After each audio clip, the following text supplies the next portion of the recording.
So how did you get over that perfectionist inside of you, and because that's really, that prevents us from really doing great things, because we in our heads we want it to be perfect, and we want it to, especially for putting it out there. And I know we talked about how vulnerable it is to really put your journal is very, very personal, and a lot of people, much like myself, I don't know if I want everyone to know what's going on inside. So how did you kind of, two things, overcome that perfectionist inside of you, and then overcome, being okay with being vulnerable with people?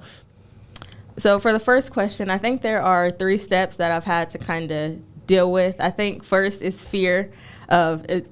It's broad, but like just being scared that you're not good enough, scared that you're going to say the wrong thing, scared that people are not going to listen to you. And then from that fear comes doubt. And then in that doubt, you question like yourself of like, am I good enough?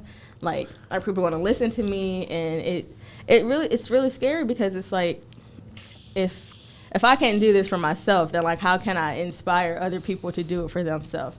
And I think from that doubt comes settlement. I don't know if that's the word, but like, I just feel like I got to a point where I just settled for whatever I could, just because like I was so scared and I was so deep in that doubt that I was like, you know what, I'll just stay here. I'll just be okay with this. But I think once you get over that fear, that doubt, that like really just the fear of not being good enough, and the fear, like I said, fear is broad. It's just getting over fear in general is like, that was just one of the things that like I struggled with. And even like still now, of just like, even like coming on this podcast, like, oh my God, like what if I screw up? What if I say something wrong? And it's just like, you got to do it anyway. Yeah. And then your second question, I kind of forgot. No, it's okay. Being vulnerable. Like, how did you, it's scary being vulnerable. And we talked, I know on the last podcast with Jared Barnes, we talked about a lot of people are okay with doing that 80% and giving 80% effort. And it's really scary, really vulnerable when you go 100% or when you put your thoughts, feelings, and emotions, your blogs, things that are so personal to you, putting it out there for everyone to read. I mean, and like for me, when I was growing up, we in the Japanese culture, we show no weakness to our enemies, and oftentimes that vulnerability is looked at as weakness.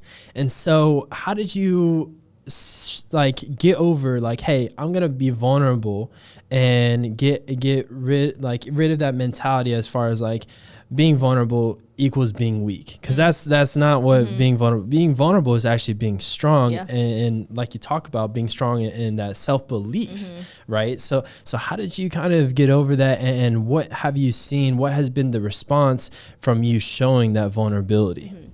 I think it definitely started at home. I would say that the vulnerability is weakness is also present in the Black community for sure, especially within the men.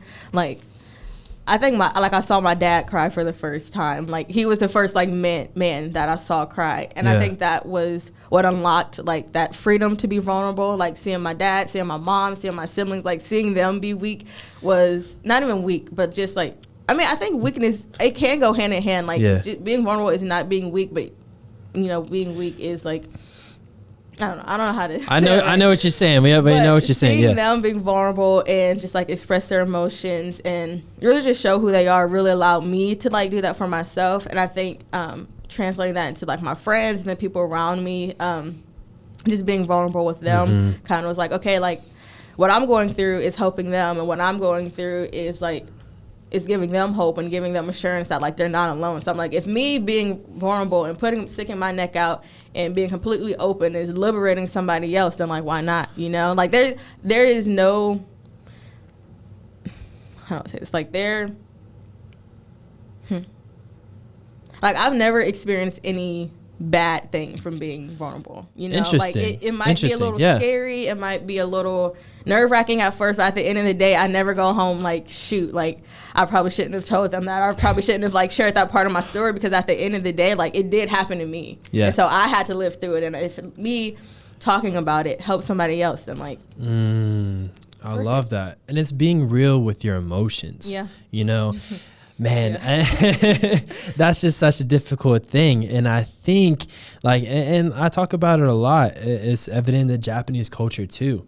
Show no signs of weakness. But what we've kind of gotten mixed up is showing emotions equals weakness. And that's what I think we're kind of getting at. It's okay to show emotion. I will be the first person to tell you if I walk into church, I'm crying. You know what I mean? Like tears are coming, or, you know, if I'm sad, you know, it's okay to feel sad. It's okay to feel those emotions and to feel those things and to naturally cry. But, and like you talk about, as a man and as society looks at you as a man, and from that old kind of mentality, like, oh, if you cry, you're weak, you know, or if you cry, you know, you're not strong. And someone is going to be able to get you. And so I think that's one things that I've really learned about. It's okay to show those signs of vulnerability, and it's actually the power that is seen in doing so, and the power of your story.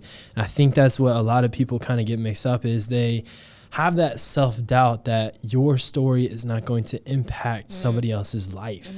Or maybe your story, what you've been through, no one else has been through that. Or, you know, it's not going to have that good of an impact, but rather it's the opposite. When you are vulnerable, like, hey, listen, I'm struggling and this was hard for me, and I'm going through depression, anxiety, whatever it may be, and you put it out there, oftentimes the response is, I'm going through that too.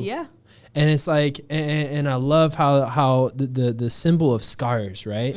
You know, they you hear that the scars, there's more power in the story of scars than there is in the story of smooth skin, because it shows that you healed. That's good. And people can see, like, hey, every scar that you see on your body has a story. That's good. And people can say, hey, what happened there? And then you have a choice. You can say, nothing. It's just, you know, it wasn't that big of a deal. I'm healed now. Or you can say, hey, man, that was a tough journey. And someone can be like, wow, I'm going through that right now. And so it's just that they can relate.